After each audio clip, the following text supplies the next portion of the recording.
Pula cara yang kedua menggunakan aplikasi yang berbeza ya. Okey, kalau tadi Benimi, ini Mojo. Mojo ya. Okey, Mojo. Korang boleh install lah Mojo ni dalam Google App masing-masing, Google Store ataupun Play Store masing-masing ya.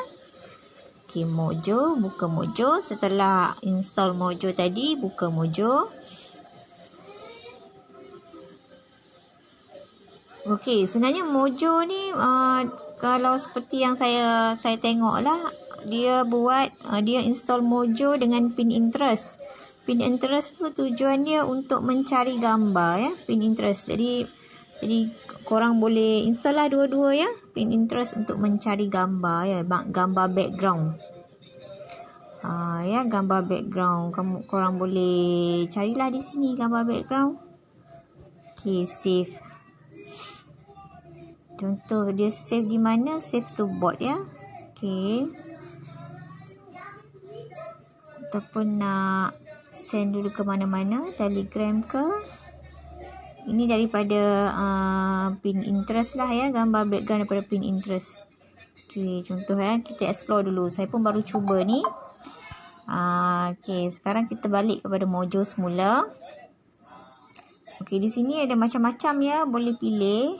Okey, tapi untuk hari ini sekarang saya nak tunjukkan cara macam mana nak buat tulisan yang seperti kita cetak dengan komputer. Macam tu. Ambil bahagian minimal. Okey, ambil yang ini. Okey, ini kan. Okey, klik dekat gambar berus tu. Okey, dia keluar tools text. Okey, tool text ni boleh pilih di sini. Text ni tak boleh nak edit. Dia sebagai tambahan. Okey, lambat sikit dia keluar. Okey, itu dia. Bolehlah nak letak di bahagian mana. Okey, untuk gambar Pinterest tadi. Okey, ini untuk kita preview. Ni kita nak back balik, tak nak. Okey, korang explore lah ya. Okey, grafik pula. Okey, sini. Yang untuk pro tu tak boleh lah sebab kita tak berdaftar kan, tak bayar. Pro tu tak boleh. Ambil yang tak ada lambang pro lah ya. Okey, kita cancel balik.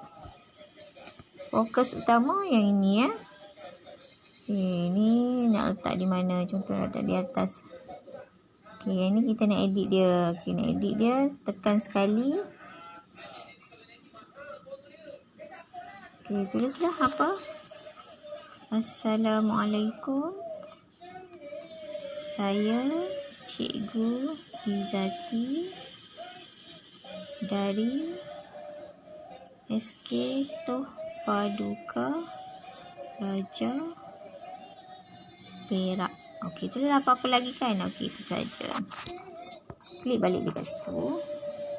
Kita nak tukar tulisan. Okey, boleh tukar. Okey, tukar tulisan. Itu kan. Okey, contohlah yang ni.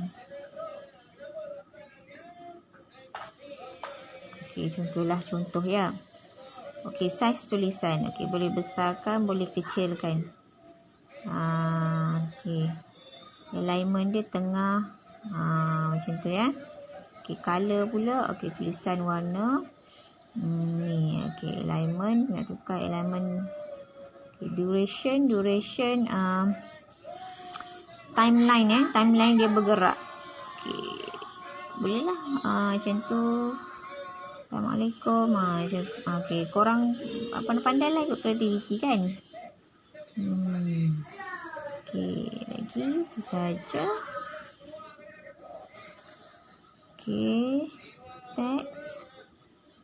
Balik dekat text. Okey, bolehlah explore caption, swipe up, social, ada apa kan. Okey, dia back balik dah. Kita buka balik. Okey. Lepas tu nak masukkan background tu tak tahu di mana lagi. Nanti kalau saya dapat tahu cara, saya tunjuk.